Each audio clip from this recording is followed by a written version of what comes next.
Functions. Trigonometry हम सबको पता है, हम ऑलमोस्ट 3-4 लेक्चर्स कर चुके हैं ट्रिग्नोमेट्री पे कि ट्रिग्नोमेट्री होता क्या है। अब आते हैं फंक्शंस पे, फंक्शन क्या होता है, ट्रिग्नोमेट्रिक फंक्शंस। तो सबसे पहले फंक्शंस के बारे में पढ़ते हैं कि फंक्शंस है। Function is nothing but a relation between, function is relation between input and output. ध्यान से देखेंगे, बड़ा सिंपल सा मतलब है, हम अभी तक करते आ रहे हैं, हमने बहुत सारी बार फंक्शंस पढ़ लिए हैं, पर स्पेसिफिक ये नहीं पढ़ा है दिस इज अ फंक्शन। कर हम बहुत सारे क्वेश्चंस कर चुके हैं फंक्शन पे। ध्यान से देखेंगे, एक इनपुट है, फंक्शन ये है, इनपुट आई, इनपुट को प्रोसेस किया और आउटपुट निकली। छोटा सा एग्जांपल देखते हैं। मैं कह रही हूं साइन एक्स, साइन एक्स में let's say x is equals to 60 degree, sine x is equals to 60 degree. x is a variable जिसमें आप कोई वैल्यू पुट कर सकते हैं, वेरिएबल, या इसको मैं इनपुट भी कह सकती हूं। x आपने वैल्यू पुट कर दी, मतलब आपने इस चीज को, इस साइन x में एक इनपुट डाली, और वो इनपुट क्या थी, x is equal to 60 degree. मैंने लिखा sine 60 which is equal to sin 60 which is equal to √3/2। √3/2 हमारा क्या बन गया, आउटपुट बन गया। तो फंक्शन क्या है, function is nothing but a relation between input and output.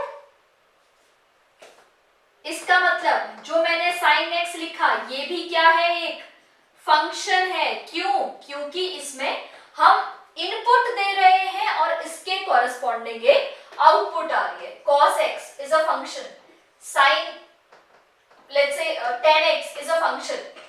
अभी तक चलिए, अब हम, अगर मैं कह रही हूं sin x is a function, 10th में हमने क्या पढ़ा था, 10th में हम sin x को या sin थीटा को फंक्शन बोलते थे या ट्रिग्नोमेट्रिक रेशियोज बोलते थे, ट्रिग्नोमेट्रिक रेशियोज कह रहे थे। तो अब ध्यान से सुनेंगे, इसका मतलब इसके हिसाब से तो मैं ये कहना चाह रही हूं कि trigonometric ratios and trigonometric functions are same. Trigonometric ratios and trigonometric functions are same. क्या ये बात सही है? हाँ जी, बिल्कुल सही है। देखिए, अगर मैं कह रही थी sine theta is equals to p/h perpendicular upon hypotenuse, तो ये क्या बता रहा था, ये रिलेशन बताता है किसके बीच, एंगल के बीच और साइड्स के बीच। और ट्रिग्नोमेट्रिक रेशियो भी बिल्कुल यही चीज है। तो आप इसको दोनों तरीके से देख सकते हैं, ट्रिग्नोमेट्रिक रेशियो या trigonometric function both are same. उसमें आप इनपुट डालते हैं और उसके कॉरेस्पॉन्डिंग एक आउटपुट आ जाती है। साइन एक्स है, साइन एक्स में आपने इनपुट डाली, क्या इनपुट डाली, लेट्स से इनपुट डाली x is equals to 90 degree, तो आउटपुट क्या निकल गई आपकी, sin 90 इज इक्वल्स टू 1। तो this is trigonometric function. Function is जिसमें आप इनपुट डालते हैं और उसके कॉरेस्पॉन्डिंग आउटपुट आ जाती है।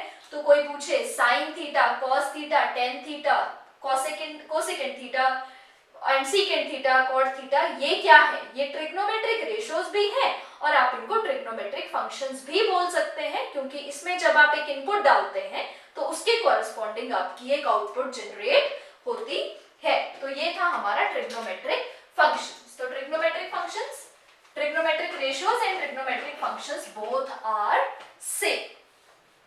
अब हम करते हैं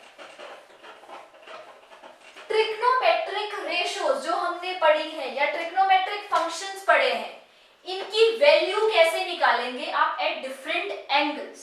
how to find value of trigonometric ratios at different angle. चलिए जी एक बार देखते हैं।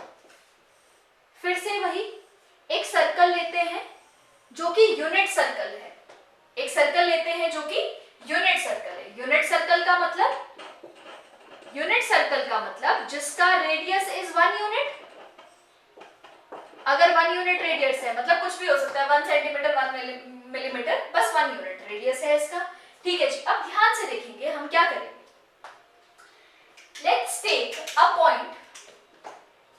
सर्कल लग नहीं रहा है पर आप इसको कंसिडर कर लें यूनिट रेडियस का circle. Let's take a point a, b here. Circle के सरकमफरेंस पे आप एक पॉइंट ले लेंगे a, b। चलिए, अगर मैंने a, b यहाँ पे लगाया है तो मैं ये कह सकती हूँ this is my x coordinate and this is my y coordinate. तो यहां से लेके यहां तक जो वैल्यू आई है दैट इज a यूनिट्स।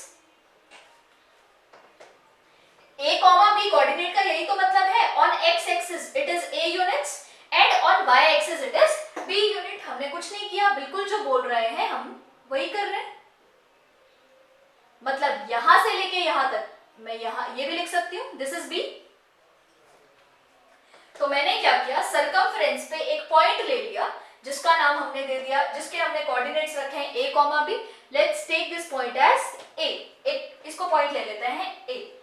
और ये क्या है हमारा, दिस इज आवर ओरिजिन। इसको हमने o से रिप्रेजेंट कर लिया। चलिए अब इसको ज्वाइन करते हैं, o और a को ज्वाइन किया। This is 1 unit, this is our radius. OA is our radius which is equal to 1 unit. Clear है जी यहां तक? एक यूनिट सर्कल लेते हैं, उस पे एक हमने पॉइंट रिप्रेजेंट कर लिया a, b। a जो है दैट इज a है x एक्सिस।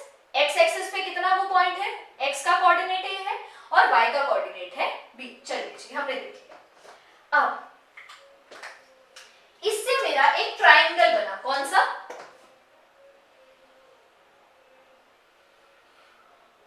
ये एक ट्राइंगल बना। This angle is 90 degree. हमारा एक ट्राइंगल बन गया। Let's take this point as B। मेरा एक ट्राइंगल बन गया, कौन सा, OAB which is triangle OAB which is right angled triangle. ठीक है जी, राइट एंगल ट्राइंगल बना लिया। उसके बाद अब इस पे हम एक एंगल ले लेते हैं theta. What is theta? Theta is the angle with respect to the positive direction of x axis and in which direction, in anti clockwise or clockwise direction, in anti clockwise direction। तो ये बन गया हमारा theta. ठीक है जी, ये बिल्कुल वो ट्राइंगल बन गया जो हमने 10th में ट्रिग्नोमेट्री में पढ़ा था कि एक राइट एंगल ट्राइंगल होना चाहिए, उसमें ये थीटा है, ये परपेंडिकुलर है, ये हाइपोटेन्यूज है, दिस इज आवर हाइपोटेन्यूज। अगर मैं इस थीटा के रिस्पेक्ट में देखूं, अब ध्यान से देखेंगे, दिस इज आवर हाइपोटेन्यूज। क्योंकि ये थीटा है, इस थीटा के रिस्पेक्ट में ये आ गया हमारा बेस। जिस पे एंगल बना हुआ है वो बेस ही तो होगा, और जो बाकी बची हुई जो एक साइड है दैट इज आवर परपेंडिकुलर। चलिए जी, अब इसको थोड़ा सा आगे बढ़ाते हैं। कैसे? अगर मैं इस ट्राइंगल का साइन थीटा निकालने की कोशिश करूं तो कैसे निकलेगा? In triangle OAB let's say sin theta is equals to, sin theta का फॉर्मूला क्या होता है, perpendicular upon hypotenuse, P upon H। What is our P? This is our perpendicular जिसकी वैल्यू किसके बराबर है, B के बराबर। And what is our hypotenuse is equal to radius, OA is our hypotenuse. चलो जी, मैं ऐसे लिख लेती हूँ, AB is our perpendicular and OA is our hypotenuse. What is AB? AB is equals to B units and what is OA is equal to 1 unit.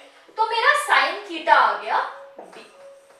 ध्यान से देखेंगे, sin थीटा किसके इक्वल आ गया, B।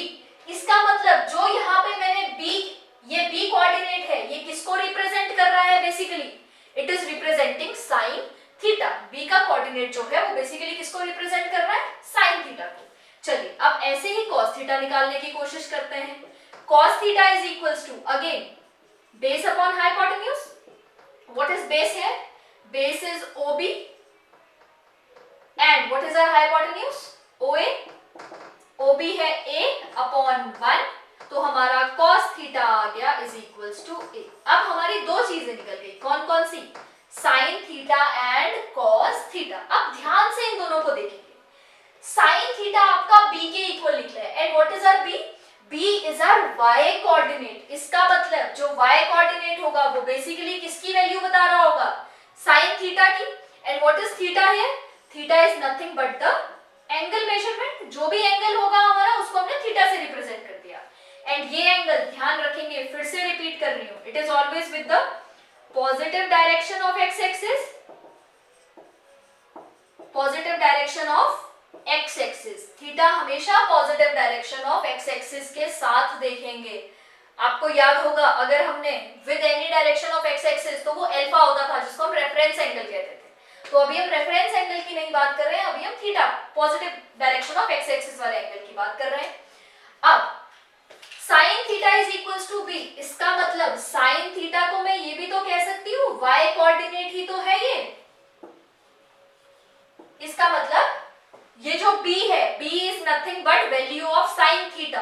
थीटा आप क्या कह रहे हो, थीटा कितना है, थीटा कुछ भी हो सकता है, वो बाद में देखेंगे, but sine theta is equal always equal to its y coordinate. Sine theta is always equal to y coordinate. तो यहां से क्या समझ आया, cos theta is always equal to x coordinate. तो साइन थीटा हमेशा y कोऑर्डिनेट के बराबर है और cos थीटा हमेशा sin theta is always equal to y coordinate and cos theta is always equal to x coordinate। x coordinate हमारा represent करता है cos theta को and y coordinate रिप्रेजेंट करता है sin theta को। ये आप बहुत ध्यान से याद रखेंगे। फिर से एक बार देख लें, आप इसको अच्छी तरह से नोट कर लें कि sin theta represents y coordinate है जो हमारा है that represent sin theta and जो हमारा x coordinate है that represents cos theta। आप इसको अच्छी तरह से नोट कर लेंगे। इसके बाद हम एक और चीज इसमें देख लेते हैं। चलिए, आपने ट्रिग्नोमेट्रिक आइडेंटिटीज पढ़ी होंगी 10th में। हम कुछ आइडेंटिटीज पढ़ते थे, कौन कौन सी। First was sine square theta plus cos square theta is equals to 1। दूसरा 1 plus tan square theta is equals to secant square theta. और तीसरा 1 plus cot square theta is equals to cosecant square theta. आपने ये तीन identities पढ़ी है। अब ये तीन आइडेंटिटीज हम कैसे डिराइव कर सकते हैं इससे, वो हम देख लेते हैं। चलिए, यहां तक आप अच्छी तरह से कर चुके हैं। अब यहां पे आते हैं, ये मेरा एक ट्राइंगल है which is a right angle triangle. इसी को कंटिन्यू करते हैं। इन ट्राइंगल OAB अगर मैं यूजिंग पाइथागोरस थ्योरम करूं, ध्यान से देखेंगे, मैं पाइथागोरस थ्योरम यूज करती हूं। यूजिंग पाइथागोरस थ्योरम मैं क्या लिख सकती हूं, h square is equals to p square plus b square. हमारा h स्क्वायर क्या है, हाइपोटेन्यूज इज 1 यूनिट, तो 1 का square is 1। What is our perpendicular, our perpendicular is b square plus what is our base is a square. अब ध्यान से देखेंगे, b is nothing but sin theta and a is nothing but cos theta. b sin theta है, ये बन गया sin square theta plus cos square theta. तो ये पहली आइडेंटिटी है जो हमने देख ली है कि इससे कैसे हम पहली आइडेंटिटी को प्रूव कर सकते हैं। और दूसरी आइडेंटिटी आप कैसे प्रूव करेंगे, ध्यान से देखेंगे, बिल्कुल इसी से आपकी सारी आइडेंटिटीज इजीली प्रूव हो जाएंगी। 1 is equals to sin square theta plus cos square theta, divide both sides by sin square theta. Divide both sides with sin square theta। ये बन गया 1 upon sin square theta is equals to sin square theta upon sin square theta plus cos square theta upon sin square theta। 1 upon sin square theta is nothing but cosecant theta। 1 upon sin theta cosecant होता था, तो 1 upon sin square क्या हो जाएगा, cosecant square theta हो जाएगा। sin theta by sin theta is 1, sin square theta by sin square theta, cos square theta by sin square theta is cot square theta। ये हमारी हो गई तीसरी आइडेंटिटी प्रूफ। और सेकंड आइडेंटिटी प्रूफ करने के लिए you will divide both sides with cos square theta। ध्यान से सुनेंगे, ये आइडेंटिटी प्रूफ करने के लिए आप क्या करोगे, sin square theta plus cos square theta, divide both sides with cos square theta। cos square theta 1 by cos square theta is equals to sin square theta by cos square theta plus cos square theta by cos square theta। 1 by cos square theta is secant square theta, sin square theta by cos square theta is tan square theta, cos square by cos square is 1। तो इसी चीज से, इसी example को use करके, इसी method से आप अपनी तीनों आइडेंटिटीज को बड़े इजीली प्रूव कर सकते हैं। चलिए अब आप इसको नोट करेंगे। अब हम चलते हैं अपने नेक्स्ट टॉपिक की तरफ, जो कि है how to find value of angles. अब हम ये देखते हैं, अब हमको ये पता चल चुका है कि जो हमारा x कोऑर्डिनेट है वो किसको रिप्रेजेंट कर रहा है, वो रिप्रेजेंट कर रहा है cos थीटा को, और जो y कोऑर्डिनेट है वो रिप्रेजेंट कर रहा है sin थीटा को। चलिए अब थोड़ा सा आगे चलते हैं और अपने एंगल्स के ऊपर आते हैं। बिल्कुल एक यूनिट सर्कल फिर से आप ड्रॉ करेंगे। Let's make a unit circle. Let's make a unit circle again. अब सिर्फ आप ये याद रखेंगे x coordinate is representing r, यहां पे लिख लेते हैं x कोऑर्डिनेट रिप्रेजेंट कर रहा है cos थीटा को, और y कोऑर्डिनेट रिप्रेजेंट कर रहा है sin थीटा को। चलिए जी, ये याद रख के हम काफी सारी चीजों को बड़े इजीली सॉल्व कर सकते हैं। Again this is a unit circle. Unit circle मतलब जिसका रेडियस 1 यूनिट है। अब ध्यान से देखेंगे, if this is my origin and this is a unit circle, तो क्या आप इसके कोऑर्डिनेट्स के बारे में बता पाएंगे? इसके कोऑर्डिनेट्स क्या होंगे? If this is a unit circle and this is the centre of the circle, तो ये क्या हो जाएगा हमारा? This will be our coordinate. इस कोऑर्डिनेट को आप क्या नाम देंगे?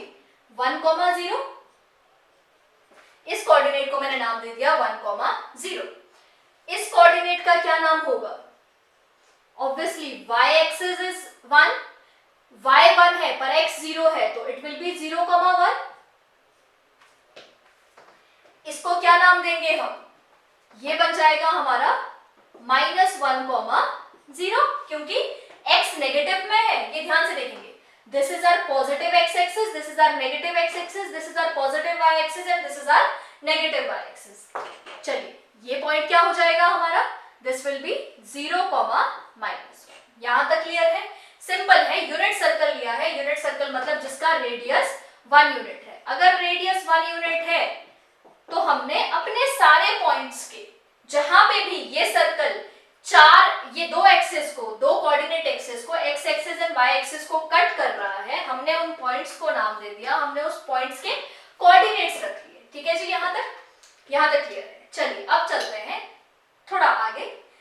और चलिए मेरे को एक बात बताएं, हमने लास्ट जब हम रेडियन मेजर्स पढ़ रहे थे, जब हम रेडियन सीख रहे थे कि व्हाट इज रेडियन, तो रेडियन के बारे में पढ़ते हुए हमने इसको रिप्रेजेंट किया था। अगर ये सिंगल लाइन है, टर्मिनल एक्सिस रोटेट ही नहीं हुई, टर्मिनल साइड रोटेट ही नहीं हुई, तो पहला एंगल कितने 0 का बनेगा? 0 डिग्री का बनेगा। फर्स्ट एंगल 0 डिग्री का बनेगा। ये एंगल कितने डिग्री का बनेगा? This will B 90 degree. चलिए 90 को अगर अब हम बात करते हैं, अब हम एंगल्स को कभी भी डिग्री में नहीं बोलेंगे, हम एंगल्स को मेजर करेंगे ऑलवेज इन रेडियंस। इजी है करना। अभी आप देखेंगे कि रेडियंस पे करना कितना इजी रहेगा। दिस इज 0, रेडियन में अगर 0 है तो 0 ही रहेगा। 0 पाई बोल देते हैं, कोई बात नहीं। अगर रेडियन ही लगाना है तो 0 पाई इज इक्वल्स टू 0, तो 0 रेडियंस। इसके बाद ये अगर मैं इसको डिग्री में देखूं, it is 90 degree, but radians में इट इज π/2 रेडियंस। यहां पे आते हैं, अगर मैं इसको पूरे एंगल को देखूं, दिस इज आर 180 डिग्री। किसमें? इन डिग्रीज, बट रेडियन में क्या बन जाएगा? Pi radians. 180 डिग्री को if you want to convert it into radian then it will be pi radian.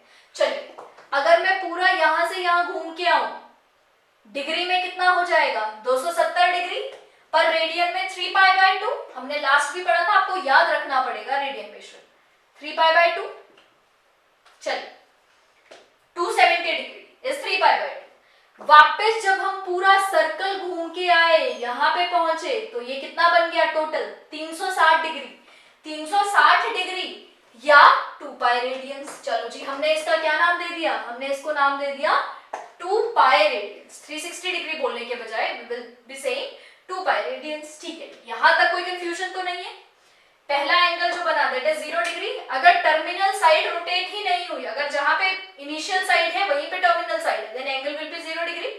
अगर वो 1/4 ऑफ द सर्कल गई है तो पाई बाय 2, अगर हाफ ऑफ द सर्कल गई है देन इट विल बी पाई, अगर 3/2 अगर उसने 3/4 ऑफ द सर्कल कवर किया है part then it will be 270 degree, और अगर इसने टोटल 360 डिग्री गया है तो इट विल बी 2 पाई। अब ध्यान से देखेंगे ये एंगल्स बने कैसे हैं, आपको इसके लिए ज्यादा मेहनत करने की जरूरत नहीं है, ध्यान से बस सुन लेना। 0, अगर मैं इसको लिखूं 0 पाई, कोई दिक्कत तो नहीं है। इसको मैं पाई बाय 2 को 1 पाई बाय 2 लिख सकती हूं। ये क्या बना 2 पाई, क्या 2 पाई को मैं 2 पाई बाय 2 लिख सकती हूं, लिख ही तो सकते हैं।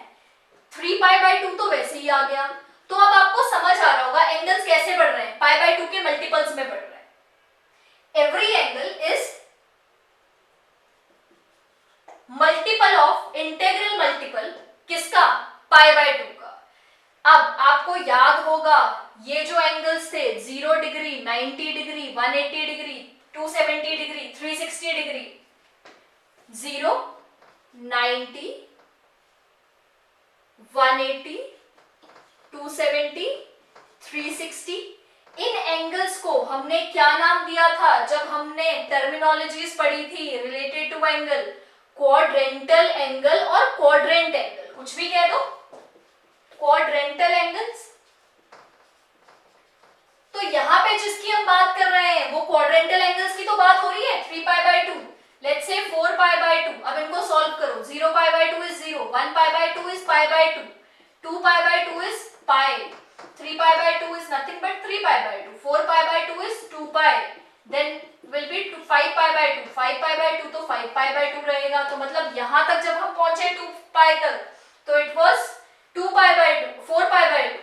नेक्स्ट जो पाई बाय 2 के बाद आएगा it will be 5 pi by 2, next क्या आ जाएगा 6 पाई बाय 2, और 6 पाई बाय 2 को क्या लिख सकते हैं हम 3 पाई, तो pi 3 pi, next 3 pi by 2, 6 pi by 2 आ गया, next will be 7 pi by 2, it will be 7 pi by 2। अगला क्या आ जाएगा, अब ध्यान से देखेंगे 7 पाई बाय 2 के बाद आ जाएगा 8 पाई बाय 2, और 8 पाई बाय 2 इज नथिंग बट 4 पाई। ध्यान से देखेंगे बिल्कुल यही पैटर्न चल रहा है, 8 पाई बाय 2 व्हिच इज 4 पाई। तो ये क्वाड्रेंटल एंगल्स की बात कर रहे थे। क्वाड्रेंटल एंगल्स कौन से होते थे 0, 90, ये बार बार रिपीट कर लो। इन एक्सिस पे, इन कोऑर्डिनेट एक्सिस पे जो भी एंगल लाई करेंगे those angles are known as quadrantal angles. अब ये जो क्वाड्रेंटल एंगल है these are always the integral multiple of pi by 2.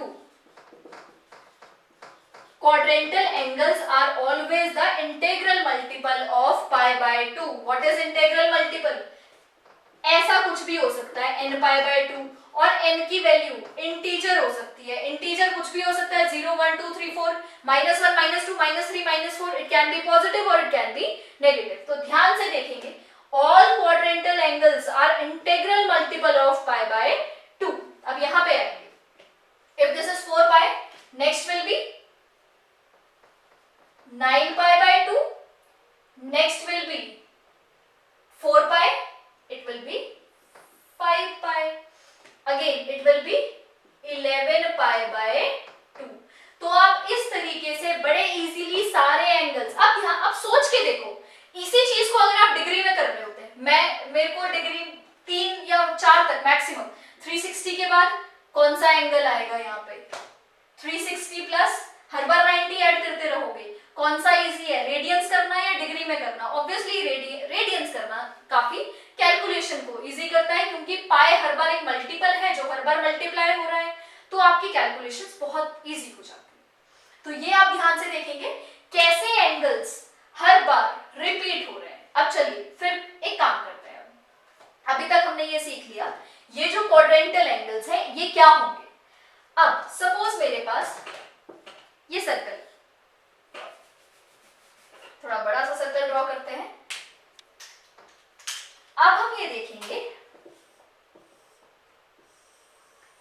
ये मेरे पास एक सर्कल है, सपोज मेरा एंगल है 60 डिग्री, ठीक है जी। 60 डिग्री अगर होगा तो यहीं पे तो आएगा 60 डिग्री, मतलब आप अपनी पॉजिटिव एक्स एक्सिस से कितना क्लॉकवाइज एंटी क्लॉकवाइज डायरेक्शन में गए? 60. इफ आई से my angle is let's say 360 plus 60 which is equal to 420. तो 420 के लिए आपको क्या करना पड़ेगा? पहले तो आपको 360 पूरा घूमना पड़ेगा. ठीक है जी, आप 360 पूरा घूम गए. 360 के बाद 420 के लिए आपको कितना और आना पड़ेगा? 60 आना पड़ेगा. अब आप मेरे को एक चीज देख के बताएं, अगर आप सर्कुलर पाथ में घूम रहे हैं, अगर आप सर्कुलर पाथ में घूम रहे हैं तो हमेशा चाहे आप 50 राउंड मार लो, चाहे आप 20 राउंड पूरे कर लो, पर हर बार जो सेट ऑफ वैल्यूज है वो तो रिपीट नहीं होंगी ना, वो तो चेंज नहीं होंगी ना.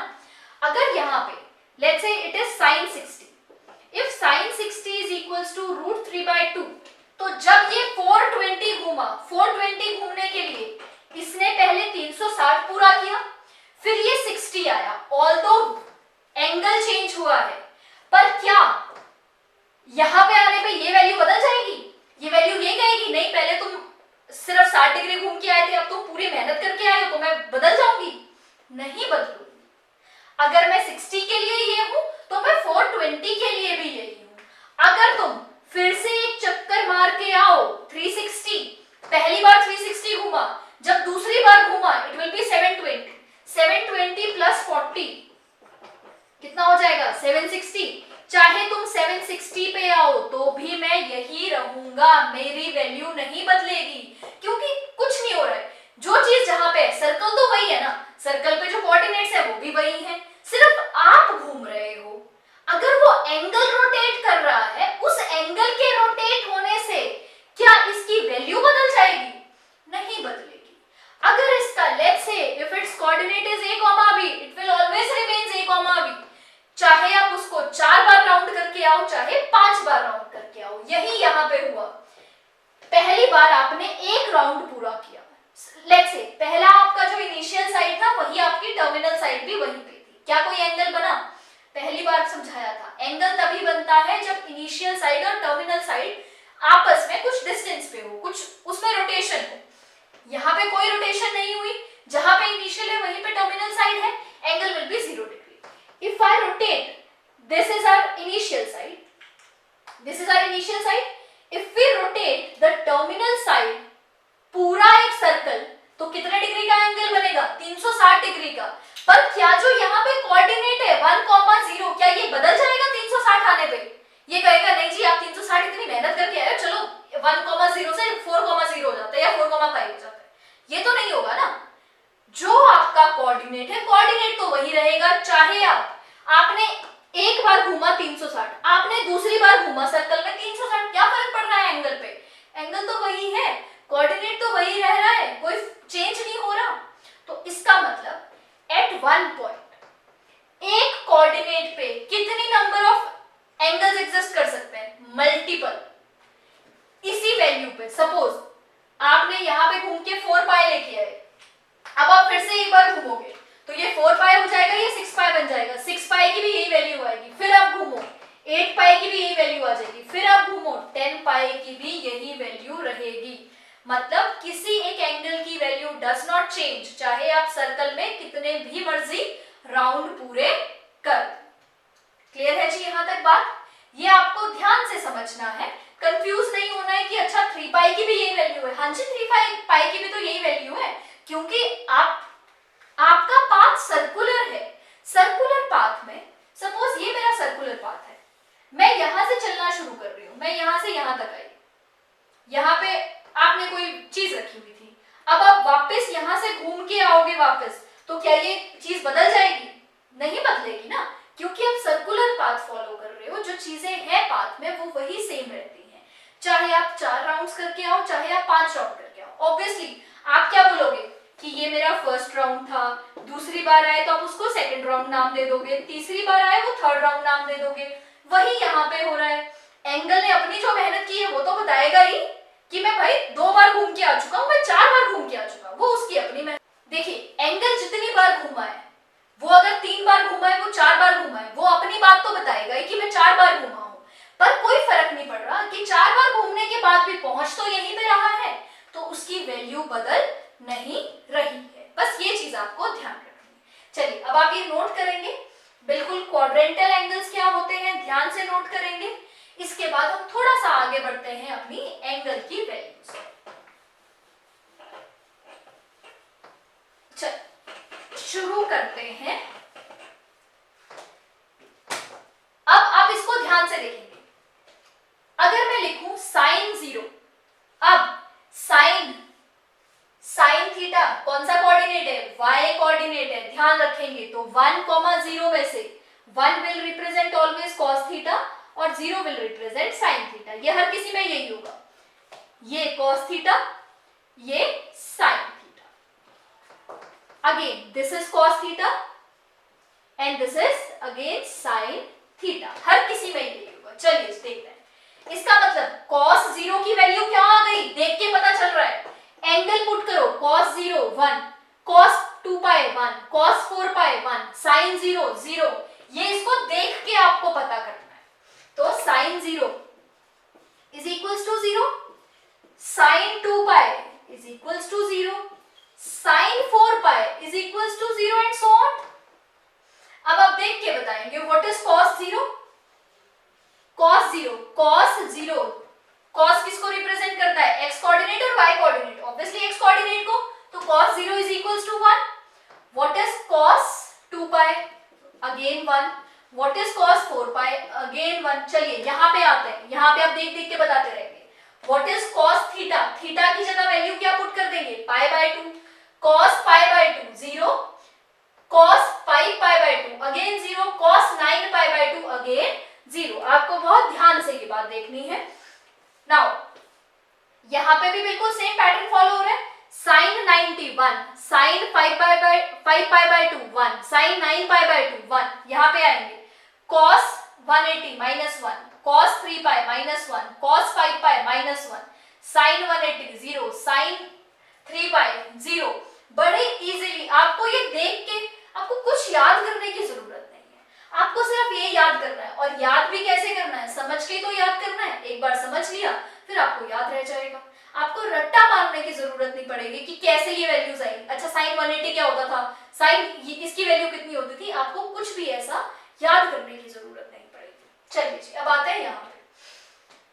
अब हमने एक चीज देखी कि साइन की वैल्यू 0 आ रही है। कब कब आ रही है, साइन 0 डिग्री पे भी 0 है, 2 पाई पे भी 0 है, 4 पाई पे भी 0 है। तो मतलब sine theta is equals to 0। Sine की वैल्यू 0 आ रही होगी, कब आ रही है चलो देखते हैं। जब ये थीटा हमारे पास क्या है, यहां पे आएंगे। साइन 0 कब आ रहा है, एक तो 0 डिग्री पे आ रहा है, दूसरा 2 पाई पे आ रहा है, फिर 4 पाई पे आ रहा है, फिर सॉरी हमने कौन सी वैल्यू स्किप की है, ये पाई पे भी तो आ रहा है। चलिए हमने अभी सिर्फ यहां पे चेक किया था, यहां पे भी तो चेक करना है, दोनों साइड ही तो चेक करेंगे। साइन 0 0, साइन 2 पाई भी 0। चलिए दूसरे क्वाड्रेंट में देखते हैं। साइन पाई भी किसके इक्वल आ रहा है, 0 के। साइन 3 पाई भी किसके इक्वल आ रहा है, 0 के। अगेन साइन 4 पाई हम लिख चुके हैं, 5 पाई भी किसके इक्वल आ रहा है, 0 के। यहां तक कोई कंफ्यूजन है, साइन की वैल्यू पाई, साइन की वैल्यू 0 कब कब आ रही है, 0 पे, पाई पे, 2 पाई, 3 पाई, 4 पाई, 5 पाई। तो क्या मैं इसको ऐसे लिख दूं, sine theta is equals to 0 at कहां पे, थीटा इज इक्वल्स टू 0 पे तो आ ही रहा है, पाई पे भी आ रहा है, अगेन 2 पाई पे भी आ रहा है, 3 पाई पे भी आ रहा है, 4 पाई पे भी आ रहा है, 5 पाई पे भी आ रहा है, 6 पाई पे भी आ रहा है, एंड सो ऑन। कहां तक चलता रहेगा, इंफिनिटी तक चलता रहेगा। क्योंकि अगर किसी ने इनफाइनाइट नंबर ऑफ टर्न्स ले लिए तो फिर तो इंफिनिटी बन जाएगा ना। तो इसलिए साइन की वैल्यू 0 कब कब आ रही है, 0 पे, पाई पे, 2 पाई पे, 3 pi, 4 pi, 5 pi, 6 pi and so on up to infinity. चलिए हमेशा अब अगर आपसे कोई पूछे, बड़ा इजी है देखना, ये चीज को याद रखना कितना इजी है। मैं आपसे पूछूं साइन की वैल्यू 180 पाई पे बताओ क्या होगी, साइन की value at 180 pi is equals to 0। आपको याद करना पड़ा क्या, नहीं, मेरे को पता है कि साइन कब कब 0 है। ध्यान से देखेंगे, पाई जब भी किसी कैसे नंबर से मल्टीप्लाई हो रहा है, ऑड, इवन या इंटीजर से मल्टीप्लाई हो रहा है, इंटीजर से मल्टीप्लाई हो रहा है। पाई अगर मैं बोलूं पाई, अकेला पाई लिखा है, अकेले पाई को क्या मैं 1 पाई नहीं बोल सकती, हाँ जी बोल सकते हो। जीरो को क्या मैं 0 पाई नहीं बोल सकती? बोल सकती हूँ। तो साइन 0 कब कब आ रहा है? 0 पाई, 1 पाई, 2 पाई, 3 पाई, 4 पाई, मतलब at theta is equals to, again ध्यान से देखेंगे, sine theta is equals to 0 eight theta is equals to n pi, where n belong to set of integers. बड़ी सीधी सी बात है, n इंटीजर को बिलोंग करता है। इंटीजर्स क्या होता है? 1 2 3 4 5 6 7 8 9 10, 0 -1 -2 -3 so on up to infinity। Integer में फ्रैक्शंस नहीं आते, बाकी सारे नंबर्स इंटीजर्स होते हैं। तो इसका मतलब मैंने पूछा साइन 180 पाई क्या होगा, तो आपने बता दिया 0, क्योंकि आपको पता है 180 इंटीजर है या नहीं? हाँ जी है। पाई मल्टीपल है, तो हम क्या लिखेंगे? Sine theta is equals to 0 eight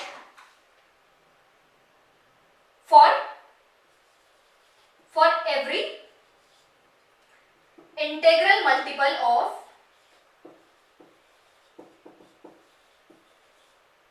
pi. Pi के हर इंटेग्रल मल्टीपल के लिए साइन थीटा की वैल्यू 0 होगी at theta is equals to n pi होना चाहिए। ये आप ध्यान से याद रखेंगे।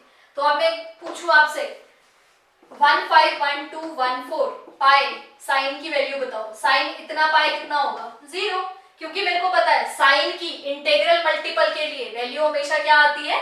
0 आती है। चलिए जी, अब यही चीज हम देखते हैं कॉस के लिए।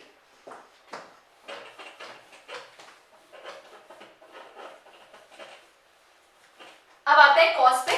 यहां पे देखिए कॉस 0 कहां आ रहा है? इसका मतलब देखो, अब ध्यान से देखिए, इसका मतलब इस लाइन पे, इस एक्सिस पे साइन थीटा किसके इक्वल है? 0 के।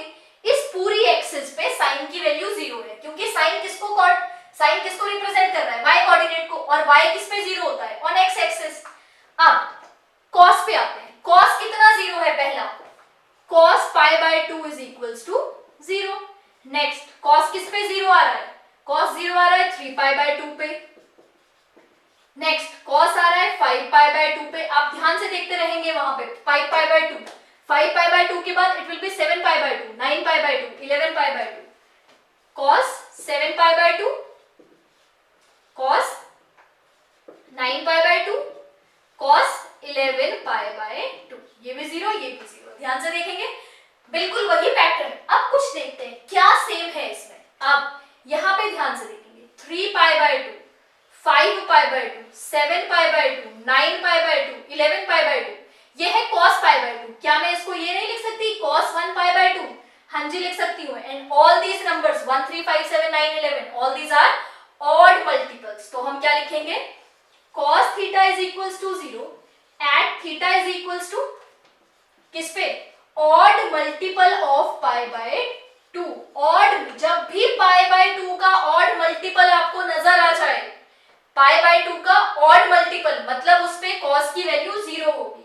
ऑल्दो बहुत छोटी सी बात है, हम सोचेंगे नहीं चलो नहीं याद रखते हैं, पर क्वेश्चन आ गया, क्या आप हमेशा उसको सॉल्व करेंगे? नहीं, मेरे को पता होना चाहिए कि अच्छा ये तो cos थीटा है, और थीटा जो है that is odd multiple of pi by 2। जैसे ही odd multiple of pi by 2 आपको नजर आएगा, वैसे ही आपको क्लिक कर जाना चाहिए कि cos की वैल्यू पक्का 0 होने वाली है। चलिए अब इसको हम ऐसे भी लिख सकते हैं cos theta is equals to 0, theta is equals to, अगर ऑड मल्टीपल है, ध्यान से देखेंगे ऑड मल्टीपल को अगर आप जनरलाइज करने की कोशिश करें तो this is the generalised way to write any odd multiple where n belong to set of integers।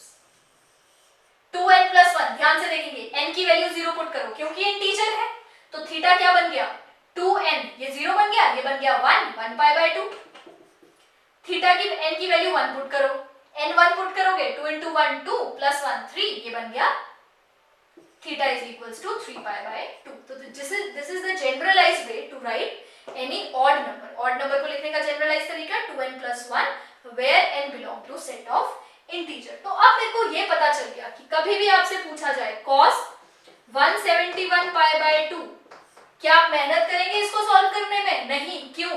क्योंकि मेरे को पता है 171 is odd number and it is odd multiple of pi, तो answer will always be equal to 0। ये कुछ shortcuts हैं, कुछ चीजें हैं ध्यान में रखने वाली, जिनको आप याद रख के अपने क्वेश्चंस की कैलकुलेशन को काफी कम कर सकते हैं। तो ये हमने सीख लिया कॉस की वैल्यू और साइन की वैल्यू एट डिफरेंट एंगल्स। चलिए जी, अब अभी तक आपने देखा है कॉस और साइन की वैल्यूज एट डिफरेंट एंगल्स। अब हम करने वाले हैं, आप ये नोट कर लेंगे, अब हम करने वाले हैं, अच्छा मेरे को एक बात बताओ, साइन की वैल्यू आपको यहां पे साइन 0 है और इस लाइन पे cos theta is equals to 0 और theta is equals to 2n+1 into π/2 और इस लाइन पे जो था, इस लाइन पे हमारा साइन 0 था where theta is equals to n π। ये हमने देख लिया कि x एक्सिस पे साइन 0 था, y एक्सिस पे cos 0 है। अब ध्यान से देखिए, मेरी वैल्यूज यहां से लेके यहां तक रेंज कर रही है। यहां पे अगर साइन 0 है तो cos की वैल्यू कुछ होगी, इसका मतलब इस पे अगर साइन 0 है तो ये -1 cos को रिप्रेजेंट कर रहा है, -1 cos को रिप्रेजेंट कर रहा है, यहां पे ये +1 भी cos को रिप्रेजेंट कर रहा है और ये सर्कल इससे बाहर तो जाएगा नहीं। इसका मतलब cos की जो वैल्यू है, cos थीटा की मैक्सिमम एंड मिनिमम वैल्यू देखते हैं। अब ध्यान से देख के आप ही मेरे को बताएंगे यहाँ पे मैक्सिमम और मिनिमम वैल्यू क्या है, देख के बताएंगे। cos मैक्सिमम कहां से शुरू हो रहा है, 1 से, या तो 0 होगा या मिनिमम कहां तक जाएगा, -1, क्योंकि और तो कोई ऑप्शन आपको इसके सिवाय कुछ वैल्यू दिख रही है cos और sin की, नहीं। cos की मैक्सिमम वैल्यू इज 1, sin की मैक्सिमम वैल्यू इज -1। तो cos थीटा जो है, cos थीटा की value will always be greater than equal to -1 and less than equal to 1। इसको बोलते हैं रेंज ऑफ cos थीटा। ये रेंज है इसकी, अभी के लिए रेंज हम बाद में पढ़ेंगे, अभी के लिए सिर्फ cos और sin के विद रिस्पेक्ट में लिख रहे हैं। तो cos थीटा की maximum, this is the minimum value of cos theta and this is the 1 is the maximum value of cos theta. Same आप देखेंगे sin थीटा के बारे में। चलिए sin थीटा को देखते हैं। sin थीटा यहाँ पे, तो sin की मैक्सिमम वैल्यू क्या है, 1 और sin की मिनिमम वैल्यू क्या है, -1। तो इसका मतलब sin भी जैसे cos -1 और 1 के बीच ही लाई कर सकता है, वैसे ही sin भी -1 और 1 के बीच ही लाई कर सकता है। तो cos की मैक्सिमम वैल्यू इज 1, sin की मैक्सिमम वैल्यू भी is 1 and minimum value is -1 for each cos theta and sin theta. सिर्फ आपको ये दो चीजें याद रखनी है, minimum and maximum value of cos theta and sin theta. वो भी इसको देख के, आपको वैसे नहीं याद रखना है, आपको पता है, आपने ये बनाया हुआ है, आपने खुद बनाया हुआ है, तो आप इसको देख के बड़े इजीली याद रख सकते हैं कि cos की maximum value is 1, minimum is -1 and same goes for sin theta. चलिए, अब नेक्स्ट टॉपिक जो है बहुत इंपॉर्टेंट है और बहुत इजी है, इंपॉर्टेंट है पर बहुत इजी है। चलिए देखते हैं, नेक्स्ट टॉपिक जो है वो आपके बहुत सारे क्वेश्चंस में यूज होने वाला है, that is sine of trigonometric functions. Different trigonometric functions है, उनके साइन के बारे में पढ़ेंगे। साइन मतलब, ध्यान से सुनना मैं क्या बोल रही हूँ, sign of different trigonometric functions. अब ध्यान से देखेंगे, मैंने बोला यहाँ पे cos 1 है और यहाँ पे cos आ गया 0, यहाँ पे cos 0 है और यहाँ पे cos आ गया -1। इसका मतलब cos की जो वैल्यू है, अभी अभी मैंने आपको बताया था cos थीटा मिनिमम -1 है, मैक्सिमम 1 है। इसका मतलब cos पॉजिटिव भी हो सकता है, सॉरी नेगेटिव भी हो सकता है, और cos पॉजिटिव के बीच, पॉजिटिव और नेगेटिव दोनों के बीच लाई कर रहा है। ऐसा तो नहीं है कि मैंने ये बोला cos सिर्फ पॉजिटिव ही होगा, फिर तो मैं क्यों लिखूंगी sin ऑफ t रेशियोज। इसका मतलब होगा कुछ, cos अगर यहाँ पे मैंने बोला -1 से 1 के बीच, -1 से 1 के बीच कितनी इनफाइनाइट नंबर ऑफ वैल्यूज है, 0.98, 0.67, 0.54, सारी नेगेटिव और ये सारी पॉजिटिव भी हो सकती हैं। इसका मतलब जो ट्रिग्नोमेट्रिक रेशियोज हैं वो पॉजिटिव भी हो सकती है और नेगेटिव भी हो सकती है। हम अभी साइन और कॉस के फॉर्म में तो देख ही चुके हैं, क्योंकि साइन की वैल्यू -1 से 1 है, -1 से 1 के बीच ये वैल्यूज भी तो है। ऐसा तो नहीं है कि उसकी वैल्यू या तो -1 होगी या 1 होगी, नहीं, -1 to 1 है, -1 से 1 के बीच है इनकी वैल्यूज, कुछ भी हो सकता है बीच में, 0.69, 0.97, minus 0.88, minus 0.54, minus 0.67, any value can be from -1 to 1। अब देखते हैं ये वैल्यूज कैसे हैं, रैंडमली स्कैटर्ड हैं या कहीं पे पॉजिटिव कहीं पे नेगेटिव। ध्यान से देखेंगे इसको, देखने का तरीका। अब हम ये सीख रहे हैं कि कौन सी वैल्यू कौन से क्वाड्रेंट में पॉजिटिव या नेगेटिव होगी। चलिए शुरू करते हैं। सिर्फ एक चीज आपको याद रखनी है, हमने ये पढ़ा है x coordinate is cos theta and y coordinate is sin theta. तो चलिए पहले क्वाड्रेंट में देखते हैं। पहले क्वाड्रेंट में x पॉजिटिव, हाँ जी, फर्स्ट क्वाड्रेंट में यहां पे देखेंगे x कोऑर्डिनेट, cos थीटा जो है वो x कोऑर्डिनेट को रिप्रेजेंट कर रहा है और sin थीटा y कोऑर्डिनेट को रिप्रेजेंट कर रहा है। तो फर्स्ट क्वाड्रेंट में हमारा x भी पॉजिटिव है, y भी पॉजिटिव है। अगर x भी पॉजिटिव है, y भी पॉजिटिव है, मतलब cos थीटा भी पॉजिटिव होगा और sin थीटा भी पॉजिटिव होगा। अगर cos थीटा और sin थीटा पॉजिटिव है तो tan थीटा क्या होता है, sin theta upon cos theta, तो tan भी पॉजिटिव होगा। cos का रेसिप्रोकल secant, अगर cos पॉजिटिव है तो secant भी पॉजिटिव होगा, और अगर sin पॉजिटिव है तो कोसेकेंट भी पॉजिटिव होगा, और अगर tan पॉजिटिव है तो cot भी पॉजिटिव होगा। बेसिकली ये तीन रेशियोज हैं जिनके बारे में हमको पता करना है। तीन के बजाय मैं कह दूं कि साइन और कॉस है, अगर आपको साइन कॉस पता चल गया पॉजिटिव नेगेटिव, तो आपकी सारी टी रेशियोज उसके अकॉर्डिंग आप देख सकते हैं। चलिए, क्योंकि यहाँ पे x क्वाड्रेंट पॉजिटिव, ये x का नेगेटिव, ये y पॉजिटिव और ये y नेगेटिव।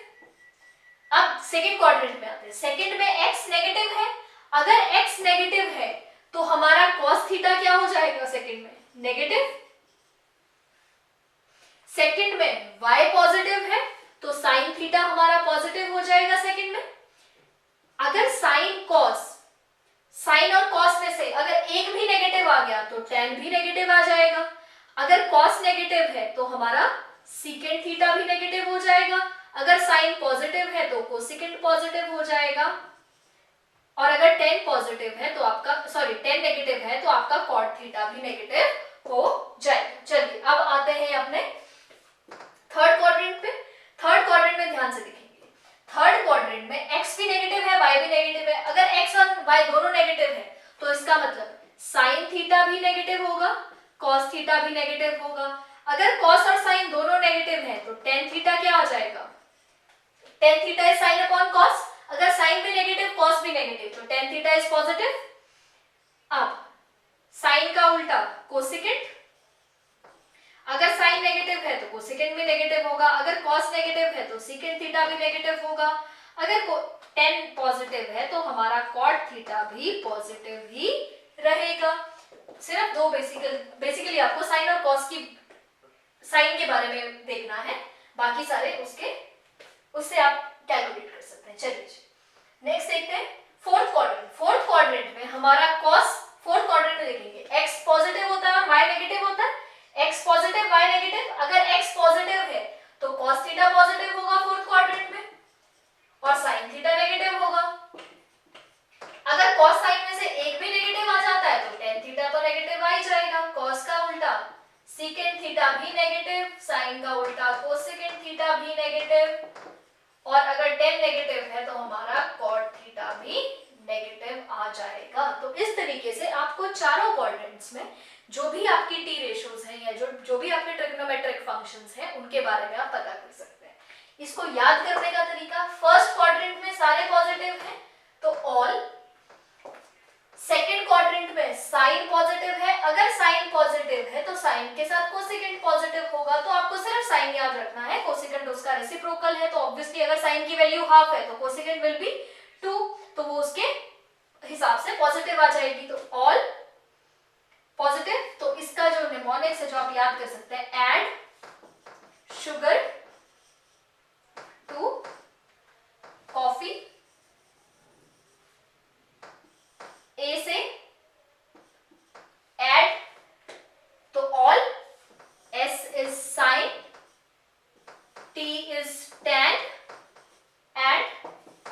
का C is cos. तो add sugar to coffee, all positive, sin positive, tan positive and cos positive. तो ये था आज का हमारा topic science of different T ratios. तो आज जितना भी हमने किया है आप अच्छी तरह से ये याद कर लेंगे, अच्छी तरह से समझ लेंगे, ताकि जो हम कल से टॉपिक कर ताकि जो हम नेक्स्ट वीडियो में टॉपिक करने वाले हैं उसके लिए आपको कोई भी प्रॉब्लम ना आए। Thank you.